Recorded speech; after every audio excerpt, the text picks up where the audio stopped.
Welcome, world. This is another wonderful, as you would call it, Malcolm Money Monday. We know what money every day. Money every day. But we talk about money on a Monday. And it is time for Manager Dan Money with myself, Ben, and Malcolm. We got a wonderful show today. Got some hot topics for you folks. But before we get into all of that, today's conversation at hand is going to be an introduction to investing. So we're going to get into the real details of like what an investment is, what you can do to become an investor, those kinds of things. But before we get into that, how was your Mother's Day, sir? It was good. Happy Mother's Day to all the moms. By the way, it was pretty good. Did dinner with the family. Okay, you went over there. You went over there and saw your mom like a good. Went over there and saw my mom. Okay. Did dinner for her and my sister. Very good. Mother's Day is always in such holidays where you gather with your family. You know, my family's in California, so It's always like a Skype or FaceTime call, and that's pretty much the card that I send. Is my face over Wi-Fi. Shout out to my mother and all the motherly figures, my mother-in-law, etc. But before we get into the rest of the show, as we always do, the first thing we have to do is headlines. Major headline that we've been advertising really hard on social media. Something we found from 2016. It was in August. Right. And the headline was, "It's time to start telling our friends how much money we make." False. Malcolm says false. Now, it's interesting because when I first sent this story to Malcolm in preparation for the show, you immediately said... my first response was, no. Right. Yes, immediately. Absolutely not. Immediately. Yes. And my thought process was, I mean, it could help if you maybe talk about what you make. Because I know I talk about what people make when it comes to friends of mine and like maybe broad space of where they make and what they make, not for the purposes of being in their pockets, but for the purposes of like, understanding what they're doing. But how is it possible in this Instagram generation to have a conversation like that without being in somebody's pockets?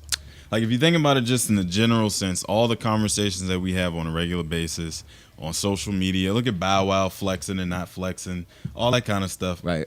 It really is all about being in somebody's pocket. You think so? I absolutely think so. Well, and I'm speaking specifically about when it comes to being discussing this with close friends. But to get specific about which story we're talking about, an August 2016 story on Forbes.com by The Muse explores whether or not millennials need to share numbers when it comes to their salary and employment income. An expert says talking about salary-related finances is awkward. It makes people feel uncomfortable. I'll gladly share how much my rent is, but when it comes to how you negotiated your latest job offer, you're probably more apt to say that you bargained for a couple $1,000s, if you're apt to say anything at all. Right. Not that you got them to go up to $55K. Something about disclosing the actual number is unfamiliar and foreign sounding. Somehow announcing I got a new job and I'm going to be making $63,000 a year over brunch doesn't seem normal. Say you make more money than all the rest of your friends, and then you're the one talking openly about how much you make on an annual basis. Okay. Do you then seem like, that guy? Or are you disclosing that to motivate your friends? Like what is to be gained by that? So you're saying if you're the high earner, so to speak, or if you're the lowest one on the friend totem pole, like either way, like I don't want my friends knowing that I make 40 and all of them make 140. Like, right? That's disturbing too. I guess that would be a little disconcerting. The story went on to say, or the piece went on to read, if your reason for not being open about how much you make and how much you're socking away is because A, you're embarrassed by your salary, and B, you're not saving and feel comfortable admitting that you're not saving, it's time to get over it. One of the very reasons for opening up about our finances is to better understand your value and to figure out a way to get paid what you're worth if it's not already happening. So does that like change your mind at all? Not a drop. Not a drop? Why not? So, I mean, just in generalities, what is to be gained from sharing that kind of information with your friends? So this functionally is where I think it helps. I think number one, if you have those discussions, and this is obviously with like close friends who you trust, right? If you have those discussions periodically, It does one thing, which is you understand where you sit in the landscape of employment generally. Like, where can I go? Where can I get to? If you have that friend who's a really high earner kind of early, then you can say, well, I know I can set my sights on that.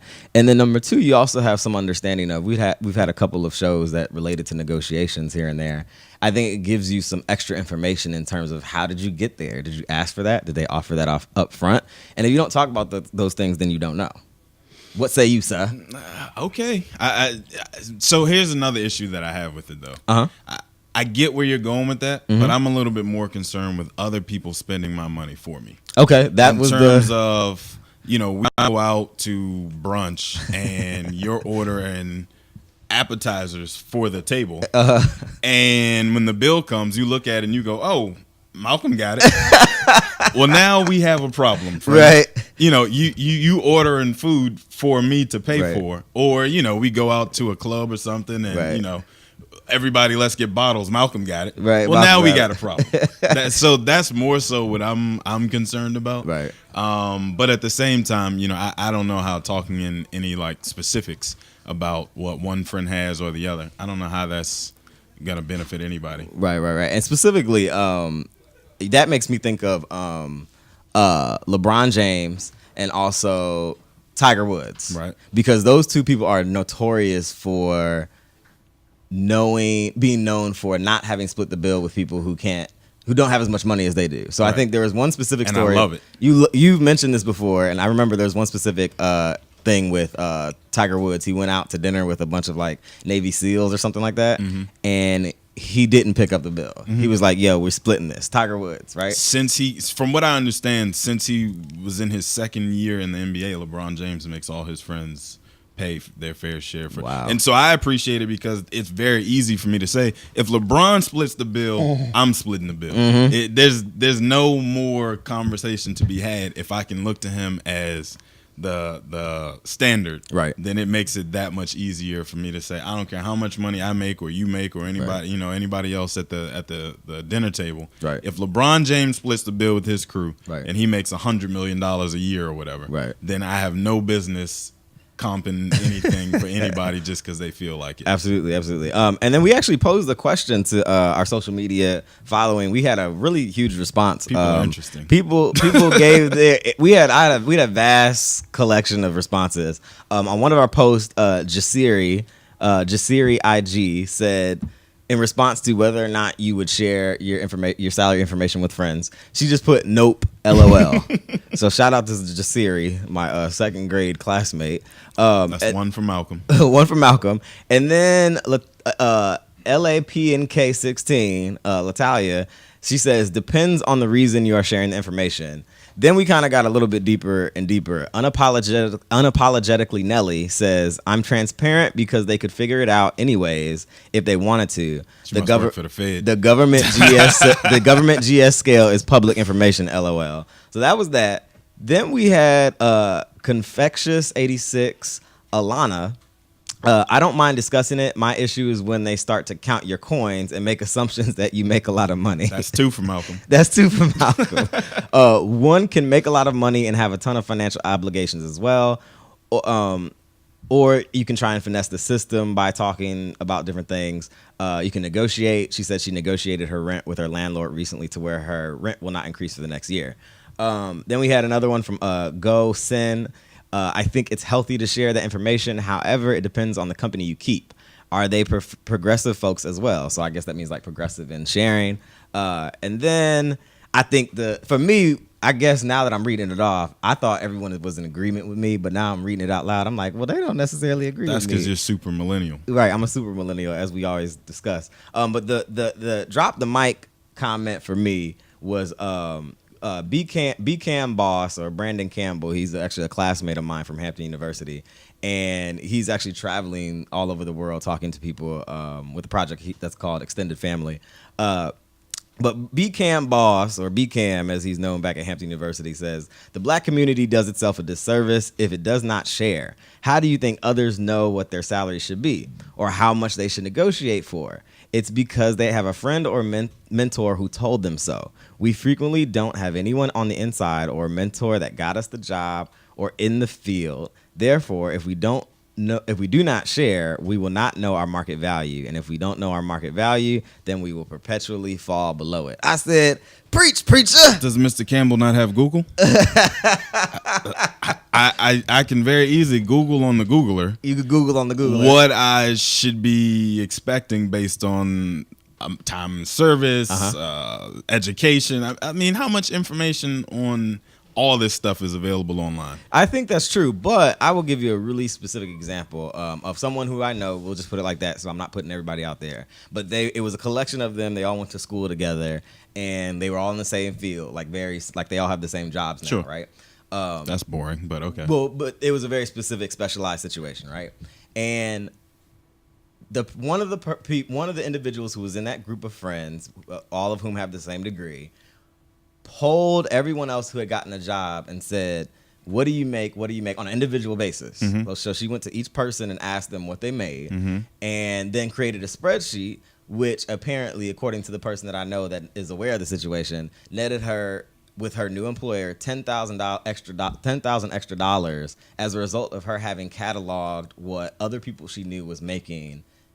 Like, not just like Indeed told me that people are making this, but I have actual numbers. This is the numbers that they got from so on and so forth. Okay. That's one flyer. Okay. That's one anomaly or Right. outlier or whatever you want to call it. Right. that I see how maybe that worked for her. Uh-huh. But I'm still not 100% confident she couldn't have just gone online, pulled a couple of like reliable sites, salary.com, and said, this is what other folks with my same amount of tenure and education and what else are making. And, you can't say that 10 people who have the exact same amount of education and the exact same amount of time of service should be making the same amount of money, because everybody ain't gonna grind as hard as I am. So y'all don't deserve the same money that I'm getting paid. So that still doesn't work for me. Okay. So, it is agree to disagree. All right, fine. Well, the lesson learned is Malcolm ain't telling you what's in his pockets. So we thank Malcolm for that. We're going to go take a real quick break, but we want to remind folks that you can listen to Manage Your Damn Money on iTunes. Just search us, Manage Your Damn Money, in the iTunes Apple Podcast app. And then also you can find us on SoundCloud. Again, just check out or search Manage Your Damn Money inside of the SoundCloud platform. And of course, you can always find us online at manageyourdamnmoney.com. We're going to take a real quick break, but and remind you that the conversation at hand for today is an introduction to investing. We're going to get into what that is. We're going to put Malcolm's expertise to work. So we're going to take a real quick break, and we will be right back.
Welcome back. This is Manage Your Damn Money with Ben and Malcolm. And we are excited because this is the moment, Malcolm, where we're getting to set ourselves apart in terms of how we talk about money and the way that we talk about money. Because we're getting into... In comparison to what? In comparison to a lot of different things. I'm not going to get into that.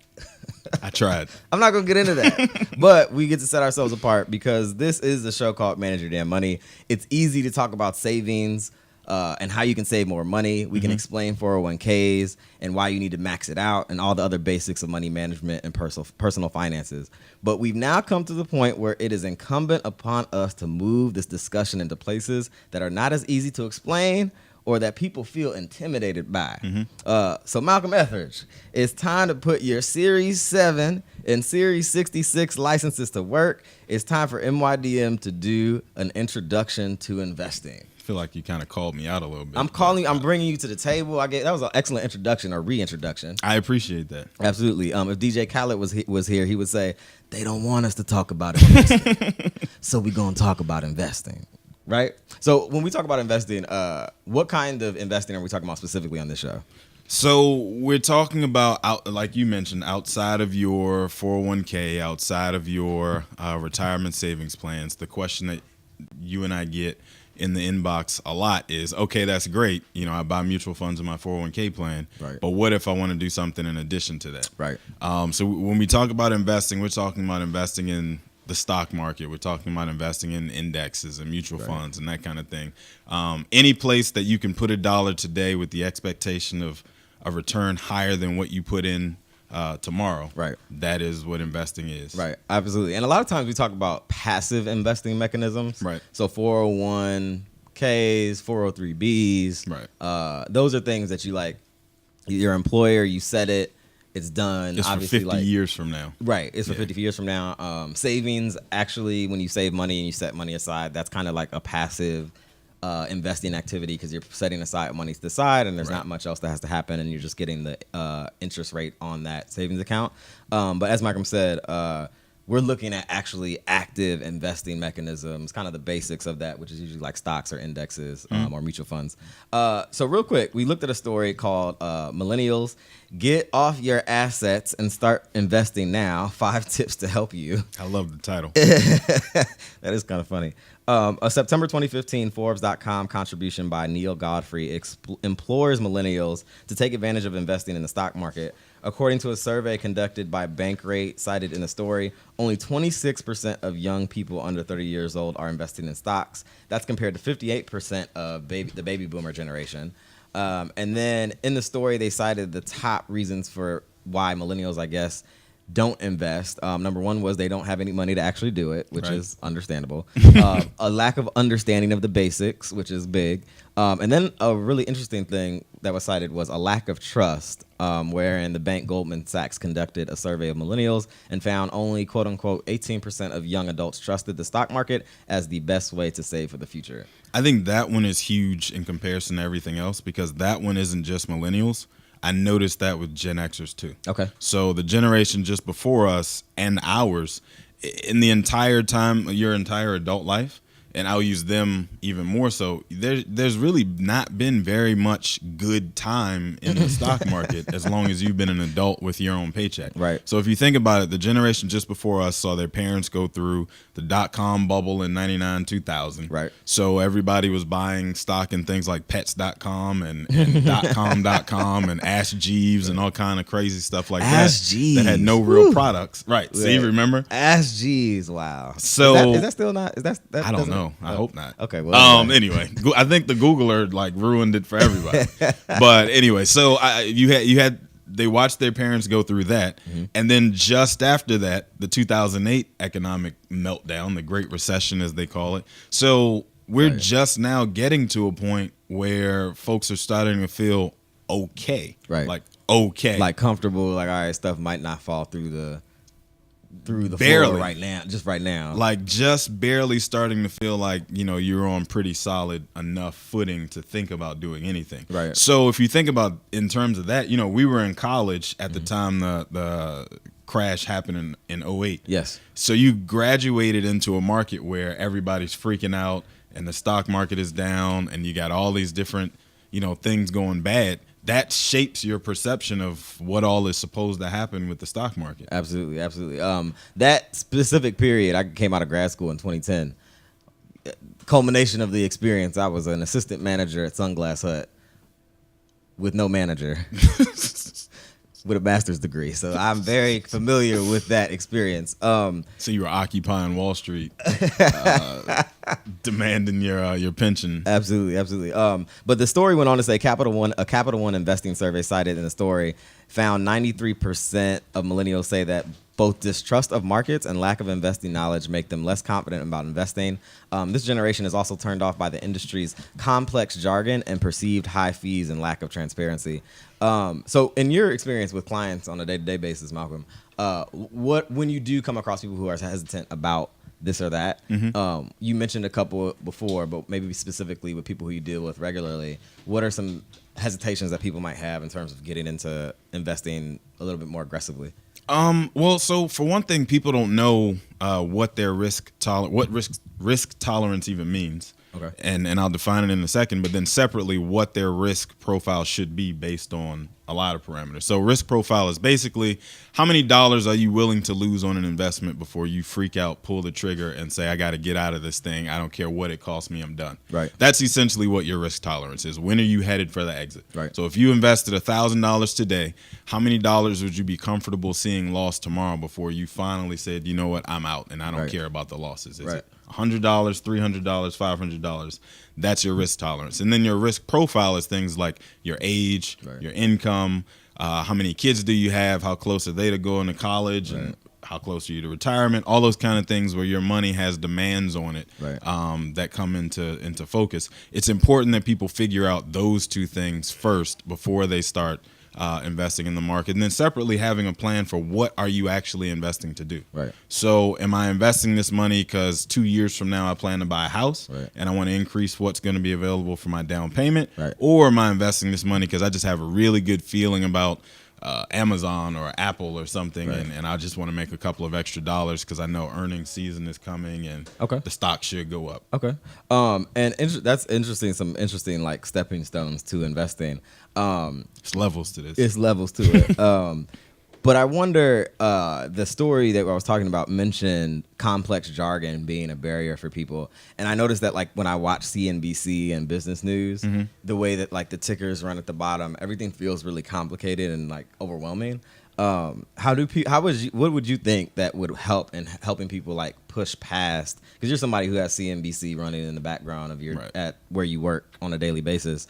How do people push past the discomfort they feel when engaging news or platforms or like information tied to investing, like just on the real basic level? So I know it's a lot easier said than done, but the first thing would be just don't let it intimidate you. Like know specifically what it is that you're listening for and ignore all the rest of it. Kind of the same way like when I watch national news, I watch CNN or MSNBC or whatever. I know what I'm listening for, and everything else is just nonsense. Absolutely. So that's essentially the way I would say, look at it. But then also don't be afraid to go look up something you don't know. Like I get offended sometimes when people use words that I don't know enough so that I pull out my cell phone, go to the Googler, and say, what did that person just say to me? And within 45 seconds, I now have a better understanding of what the conversation we just had was that I didn't know we were having. So, there's websites out there like Investopedia is a dictionary for investment jargon. I mean, literally anything terminology that you could hear somebody using, go to Investopedia, punch it in real quick, and even just do your best guess at what the spelling of it is. It will figure it out for you. Absolutely, and then you'll know from then on. And then two, crazy story that I feel compelled to share. The wife once said, like this was really earlier on in our relationship, and she was like, I was talking to her about, I think, stocks, and I was like, yeah, I have stocks or whatever, or whatever the conversation was, and I never forgot the quote. She said, stocks sound like something an old white guy has, but not me. I'm gonna have to talk to your wife. This was years ago. Well, you know what though? In her defense, right, I get that attitude to an extent, right? Because I do feel like, especially being in this profession for as long as I have been, I do feel like a lot of times folks look at investing and say that's something that's been kept away from my grasp for so long. And the folks who have the information, i.e. the financial professionals, don't want to share that information with just any old body, because then it takes away the mystery of what they do and how to do it. Right. So I say that kind of critical of my own industry, but at the same time, I'm of the opinion that my best clients are the ones who are most educated on what it is that we're doing. Absolutely. So I don't mean necessarily that they have master's degrees or PhDs in economics or anything. I mean educated in, why do I own this stock that you told me I should buy, and when am I planning? When should we be selling it? What are we waiting for? What's the reason that we're putting this $5,000 into this particular investment and not something else? Or know what you're buying and why you hold it. Excellent. And then it's interesting because you and I both got an introduction to stocks early on. Mm-hmm. You were like, I forget how old were you when you like first So discovered you know it? what's interesting? I always talk about the Nike stock that I had in 6th grade. Oh, wow. But then it Your occurred to love me, affair started way before mine. So, but go ahead. you remember the DuckTales cartoon with Scrooge McDuck swimming in his gold, Yes, I gold do. coin? That is the life I always saw for myself when I was a little kid. Like I always wanted to be Scrooge McDuck swimming in my gold coin vault in my basement. Like that. That is 5 or so 6, specific. that's all I ever wanted out of life was to swim in my gold coins. Right. I'm working on it. And then Darkwing Duck came on. But anyway, so I thought about it, and then I remember when I was in 8th grade, we had an algebra teacher who at the end of class would always pivot the conversation from being about algebra Right. to being about the stock market because he Right. was a very avid stock market enthusiast, and so he like taught us how to open up a newspaper. That's how old this Oh, was. wow. Open up a newspaper, actually go look at the closing price yesterday of Right. the stock and blah blah blah. And then he assigned us each a stock that we were to cover. Mm-hmm. And that was how I learned things like a PE ratio, how to calculate the book value of a company. Like, I mean, like very intricate stuff for a 13-year-old or whatever. But I realized the other day when we were talking about this, like I completely forgot all about, shout out to Mr. Russell. I forgot all about that, but that actually did help me a good bit to knowing like not being intimidated by, all the phrases and the Mr. Russell planted some seeds, boy. They are Mr. growing. Russell did his. So you know what's crazy? So I remember my stock was Exxon. Okay. And at the time, Exxon was trading at like $89. And I remember I was telling my mom like one day when I came home from school, you got to buy Exxon. You got to buy Exxon. Like I'm telling you, it's about to pop. Like the earnings are going. I'm telling you, man, the PE ratio. No, my voice has been at this. No, I'm joking. So I'm telling my mom, she's like, all right, dude, all right, I hear you. And then one day I'm looking at it and Exxon's up to like $150. And I'm like, Mom, you missed the wave. Right. And her response was, well, how am I supposed to know a 13-year-old knows anything about buying stocks? Which I suppose is fair, but I was like adamant at the Right. time. Like I had done my research and had it all figured out and like knew what I knew. Right, But absolutely. that was like one of my earliest experiences for sure. For those who are watching and listening, you could tell this really gets Malcolm excited. This is the stuff that like I nerd out on this and like all of a sudden realize the audience is gone. Like, Absolutely. folks- We're not there yet. This has been interesting to this point. But you're watching and listening to Manage Your Damn Money with Ben and Malcolm. We're doing our introduction to investing. We're going to take a really quick music break and hear from our in-house music producer, Mr. Beats by Beeman. You can listen to his music on Instagram at Beats by Beeman. Just spell it like it sounds. But when we come back, we're going to actually get into some more actual details, like step-by-step actions for people who are interested in exploring what investing is. We're going to take a real quick break. You're listening, watching Manage Your Damn Money with Ben and Malcolm. We will be right back.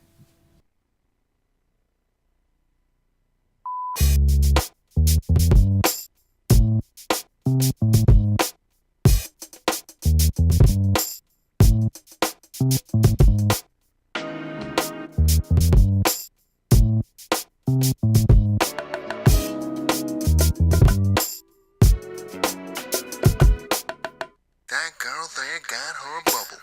Walking through the city, ain't nothing but trouble. That girl, that girl, that girl, that girl, that girl there got her bubble. Walking through the city, ain't nothing but trouble. That girl, that girl, that girl, that girl.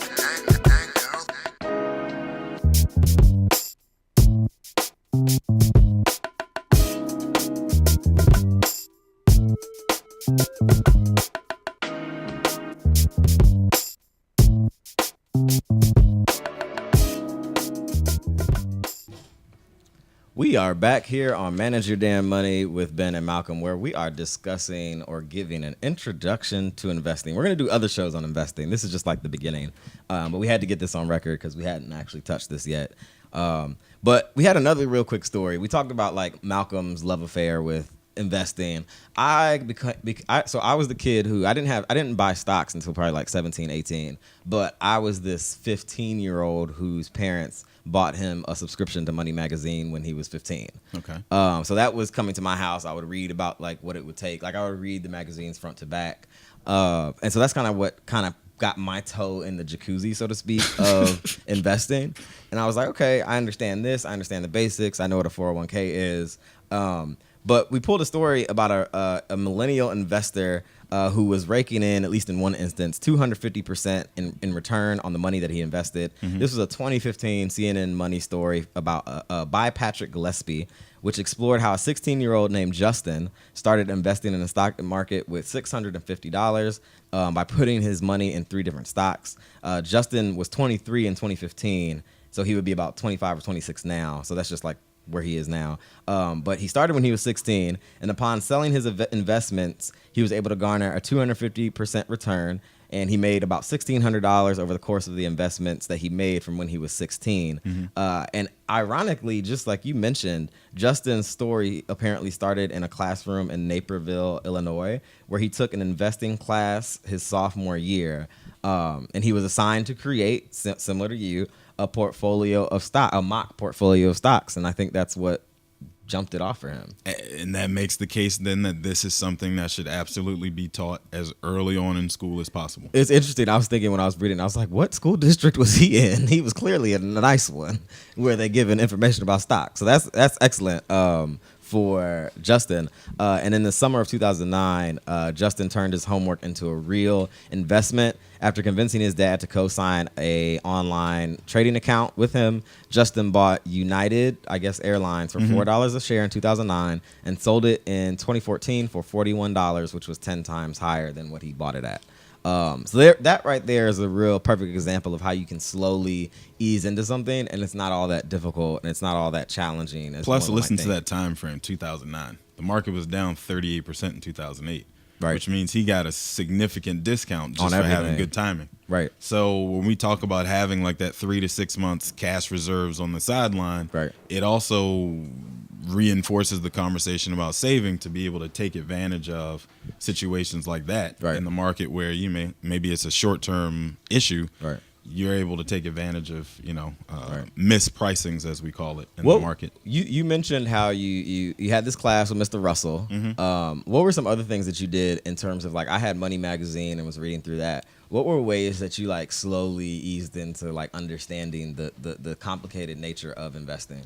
I'm a person who asks everybody questions about things I don't understand. Okay. Like I mentioned, I get offended when people talk about stuff that I don't get, to the point that, like, as they're still talking, I'm like on my cell phone looking it up. So for one thing, and I think this is key for a lot of people, I identified people who actually knew a little bit of something about what they were talking about. Right. And as long as they were willing to answer my questions, I would keep asking them. Right. So I would say find yourself, what do we call it, a money mentor maybe? Like find yourself a money mentor who you can go to ask questions about what they're doing, currently with their investments. You don't have to do everything they're doing, but it helps you to have somebody to have an open conversation with, and somebody to kind of bounce ideas and questions and that kind of thing. Absolutely. So of course, this is the conversation at hand, an introduction to investing here on Manage Your Damn Money with Ben and Malcolm.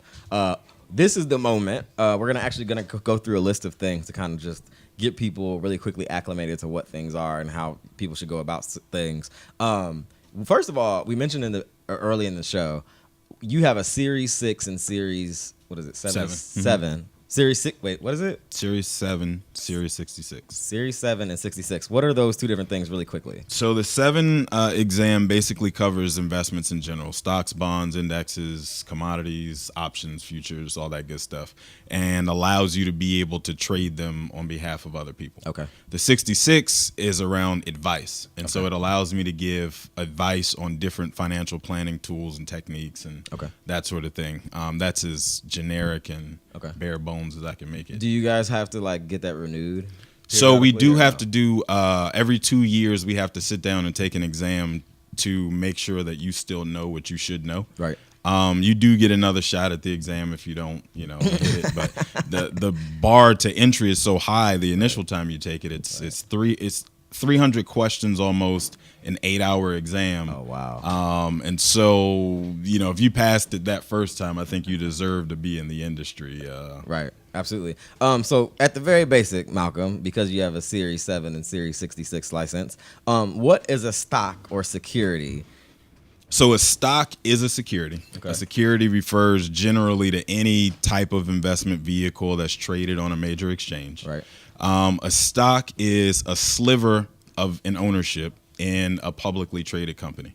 So when we say publicly traded company, again, we're talking about anything that's sold on an exchange like the New York Stock Exchange, the NASDAQ, Right.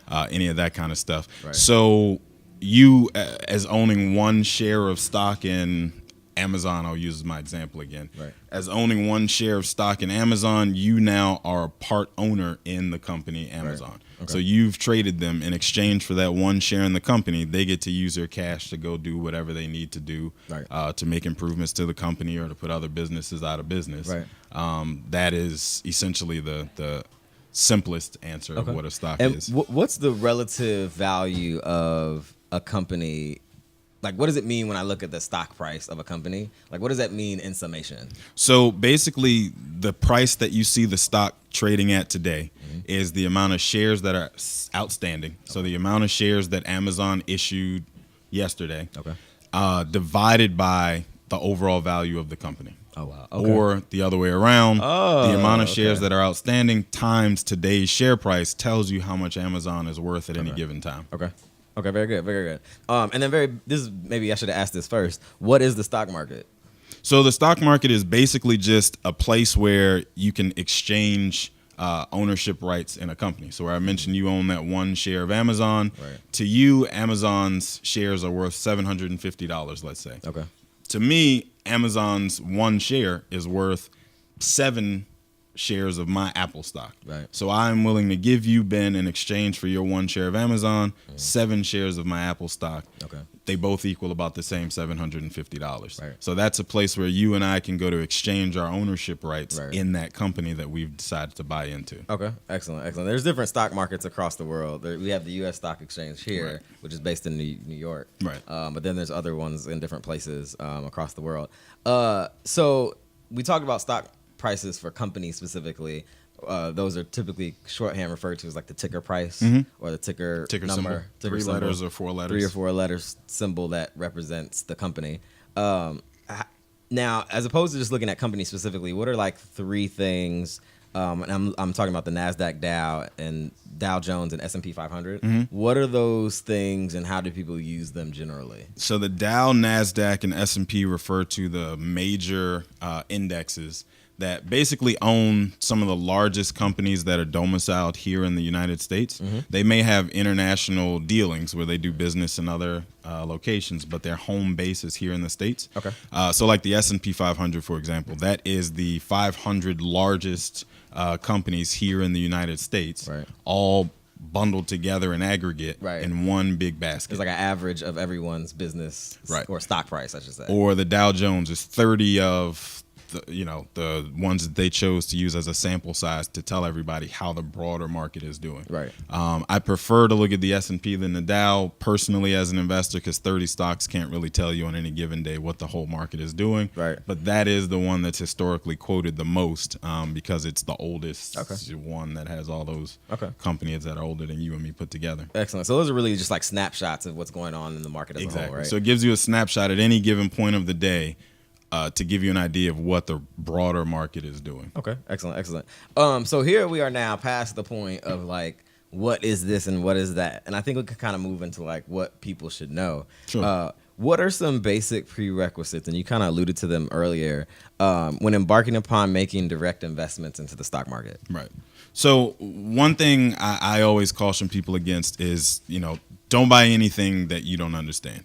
Right. So just because you read, I'll use your example, Money Magazine, and said, this is going to be the hot stock of the summer, right? If you don't understand what that company is and what they do, don't buy that company. Right. Or if you're reading in the Wall Street Journal and it says today, Apple is going to unveil their new iPhone and that means the stock's going to triple. Well, if you don't know for sure, like what that number needs to be for you to get out, don't buy Apple stock. Right. A lot of times, as we're talking about individual stocks, a lot of times I tell people who are just getting started to, wet your beak or put your toe in the jacuzzi, as you like to say, with an index instead. Okay. So buy the S&P, own those 500 companies that give you a larger sample set of the broader market.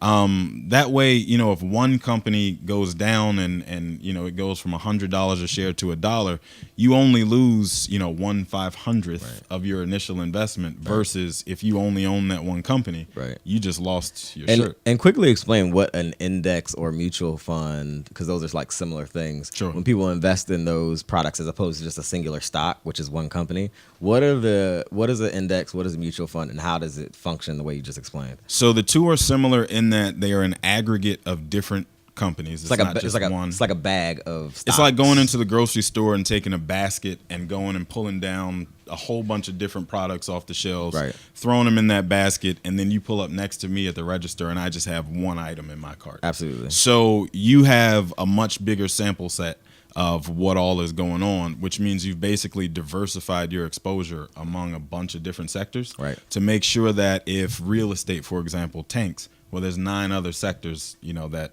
might have had a good day, or technology or whatever else. So you spread your risk out a lot better than just being tied to one company or one industry or one and sector. That's indexes and mutual funds. So mutual funds are a little bit different than indexes in the sense that they actually they're what we call active investments. So they actually have a live person who you're paying a management fee to. That's called a fund manager, which can be expensive. It can be expensive depending on the strategy behind it. But you get what you pay for in a lot of places. That's there. For a mutual fund, you have a fund manager who's actually buying and selling individual stocks or bonds on your behalf. On behalf of the fund that you're invested in. On behalf of the fund that you're invested in. So you gave that person $100 of your money to own shares of that mutual fund. And as that mutual fund goes up and goes down based on his or her investment decisions, so does your share of ownership in that fund. So that one's a little bit different than an index because the index it mirrors whatever the industry sample set is, that exchange, and that's it. Like you get whatever the index is. Absolutely, and it's not actively managed in the same way. It's passive. Excellent. So we're going to take a really quick music break and hear another song from our in-house producer, B.I. Beeman. But when we come back, we're going to go down another quick list of things that you need to have set before you embark upon your own investing journey. You are watching Manage Your Damn Money with Ben and Malcolm. We will be right back.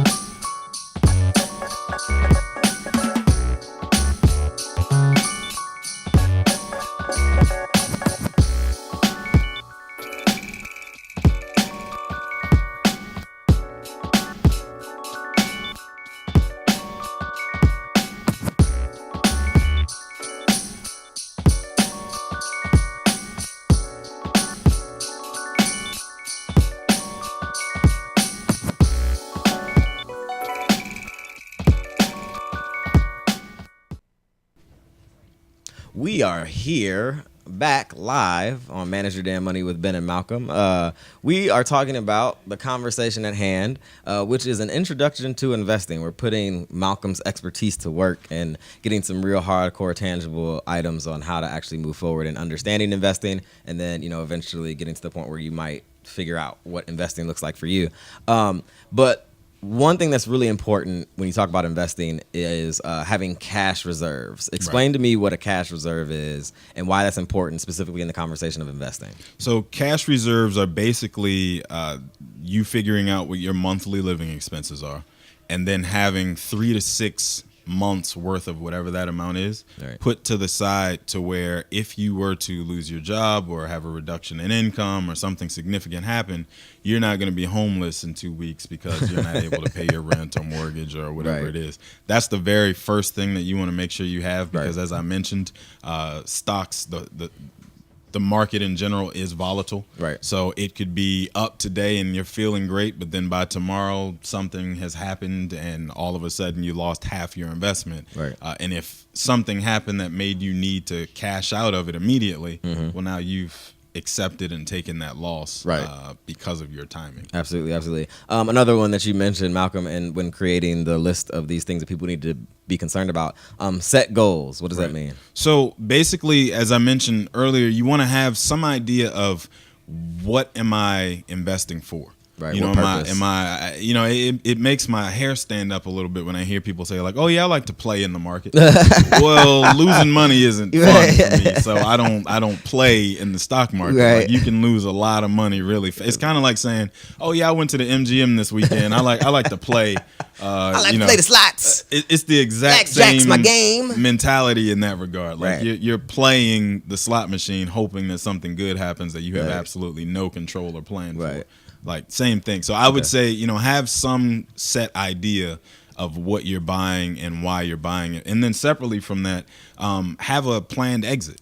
Right. Like you That's need really to big. actually have a plan for. What does that if mean, it- like functionally? Plan. So exit? okay, I'll give you the example of Amazon again. Okay. Okay, so I bought Amazon at $750 a share. Uh-huh. I bought it on the premise that Amazon is going to have a very good earnings season Right. the next coming quarter. Right. So when Amazon reports its earnings to all of its shareholders, like every publicly traded company has to do, Right. I anticipate that they should have significant growth in Right. comparison to the quarter before because, they just opened a new grocery store that Right. I can walk in and walk out and pay for it with my cell phone without touching anything, right? Right, yes. So I bought it on that premise. Fast forward 3 months, earnings season comes along. Right. The share price goes from $750 to $850. Get out. Well, the emotional side of me might say, Right. well, if it went up that fast, Right. if I wait another 3 months, it might go up another $100, Right. or so on and so on. Right. Well, no, if your plan was, I'm going to take what I can get in this snippet of time. Absolutely. When that day comes, sell it. Sell it. Sell it. Absolutely. And On the flip don't be emotional about the And on the flip side, that works for if the stock price drops too far for that what too. you feel like. If is, I'm is wrong okay. and I make a bad bet, Right. then this is remember I mentioned risk tolerance. Right. This is the floor that I'm willing to accept Right. a drop in the share price of Amazon. So Right. if it goes from $750 to $699, I'm out. Right. And don't sit there at your computer with your finger on the mouse saying, well, it might, maybe. If that is what you determine to be your exit strategy, Right. stick to the plan. I've done that many a time. Most people do. And then you mentioned this earlier in the show, but only invest in what you understand. Explain what that means in like very clear terms. Like Well, how so- well do you have to understand something to understand something? As plainly as I just explained to you why I would invest in Amazon on that premise. hypothetical scenario, Right. that is how you need to be able to explain to somebody, Right. a buddy, your spouse, your mom, dad, somebody. Just say it out loud to somebody else and see if it makes as common sense, Right. simple terms as you think it does. Right. I should be able to sit here next to you and say, I just bought Apple today. Right. And the reason I bought it is because the iPhone 8 is coming out and they're anticipating 150% more sales on this phone than they did the last one. And I think that'll be enough to move the share price up, Okay. $20 or whatever. Excellent. The simplest answers are what you're looking for. Okay. Don't make it any more complicated than that. Don't say I'm buying Apple because that iPhone 8 is going to be $5. Like that is not that's not tangible. Right. I can't do anything with that. Absolutely. And then real quick, we talked about what an index fund is. Explain to people how people can use index funds specifically as a way to dip their toe in the investing jacuzzi and understand slowly what it means for the value of something to fall and rise on a daily basis. So as I mentioned, I'm going to use the S&P 500 again. That index takes a snapshot of 500 of the largest U.S.-based companies, that are available to invest in, and it puts them all into one basket so that you don't get as much of the downside. Right. When something goes wrong in each of those, companies. Right. But then separately from that, the trade-off is you don't get as much of the upside either. Right. So you do have to keep in mind that, if I invested in Snapchat, for example, and Snapchat booms and doubles overnight, Right. and you're sitting there looking, going, well, I'm invested in S&P 500. I didn't get any of that upside. Right. You got to keep in mind that just as quickly as mine went up, it could come Absolutely. crashing down Absolutely. equally and opposite. Whereas in an index, Right. like I just mentioned in that S&P 500 or the Russell 2000 or whatever you decide to buy, it is gonna smoothen out that ride a little bit. Right. So we'll both get there eventually. It's just how many bumps in the road are we gonna have? Absolutely. And then also investing in an index allows you to incrementally throw more and more dollars into that investment. Right. So something I encourage people to do who are always, wanting to know what can I do to get started. Set a specific amount of dollars to come out of your paycheck each, month or each bi-weekly or whatever it is. Have them go into that investment account, Right. and then automatically buy additional shares of that index. Okay. That's what we call dollar cost averaging. Yes. So you basically are buying on completely separate days in the market so that you capture some of the up days, some of the down days, but then when you look at it in average, you Right. spread it out over the course of a year, you caught some of the good ones, some of the bad ones, and you're right here somewhere in the middle. Absolutely. But then that way you've set it to an automatic investment mode to where you don't have the emotion of, I don't want to buy today because X. Right. I don't want to sell today because Y. Right. It's already happening for you, and Okay. there's nothing you can do about it. Excellent. Real quick, I think you mentioned it before. What was the first stock you bought as a 6-year-old? Nike. Nike. All of my friends were walking around with Nike sweatsuits, the Jordans, the matching wristbands, headbands, and I didn't have any of it. Right. So the stock that made perfect sense to me was when Nike. when I learned what a stock was. Right. Every time my friends went to the store, their parents went to the store and bought them a Nike sweatsuit for Christmas, Right. the matching shoes for their birthday. I got a couple coins off of that sale. And that made me feel a little bit better about Absolutely. being in the clearance section at Payless. Absolutely. My first stock that I bought was Apple. And I just watched it and looked at it for like a full year plus before I did anything. So that should have paid for your whole college right there. It did not, because it was one share. So it would be impossible for that to pay for college. But really, really quickly before we wrap up the show, because we're almost at the end. Sure. One question that we come back to is like, do you have to have a financial advisor to buy and sell stocks? And if not, like, how do you go about doing that or figuring out how to do that? You don't. So I just mentioned that whole idea about dollar cost averaging, Right. buying an index to get started, and having an automatic contribution into an investment account. Right. Then the question is, how do I get an investment account? Well, my answer is always go to the place where you bank. Right. I'm sure in 2017 they have an online access. Right. They should have an option on that same website to open an investment account. Right. Open the investment account at the same place that you bank, because every time you log into the app or on your computer, you get a chance to see what your investment portfolio is doing too. Absolutely. So you don't get a chance to forget about it. You Right. don't get a chance to wonder or worry. Right. And just keep buying that index Right. on an incremental basis and Right. increasing your contributions to it as you become more comfortable and you Right. start to make more money. Absolutely. And then really quickly, for those who are curious, we mentioned places that you can go to get acclimated with financial things. Investopedia, Yahoo Finance, MSN Money, CNBC, and Bloomberg Business are all places you can find information on companies, and you can just kind of get yourself into the pool of investing. So I think listen, Malcolm, I want to give you a standing ovation. Put some money in the hat. Put some You money can in the keep hat. the hand clap. I'll- Put some money in the hat. Somebody put some money in this Somebody. man's hat so that we can continue to have wonderful advice given by Mr. Malcolm Etheridge, licensed financial advisor. That was an excellent show, dude. Yeah, that was fun, man. This is the stuff that I get excited about. Clearly. And I appreciate you obliging me and letting me put everybody in here to sleep. It's very apparent this is like your thing. So I think we had it right when we decided to call this Manage Your Damn Money with Ben and Malcolm. And we want to remind folks that they can always listen to old episodes of Manage Your Damn Money on iTunes or on SoundCloud.com. On both platforms, just search Manage Your Damn Money. You can always find us online on our website at manageyourdamnmoney.com. And then in terms of social medias, I am at Malcolm on Money on Twitter and Instagram. the gram, absolutely. And of course, you can always follow me at MYDM1.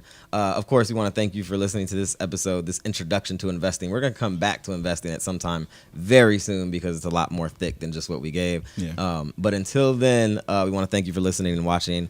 This is Manage Your Damn Money with Ben and Malcolm, and we will see you next time. Peace. Peace.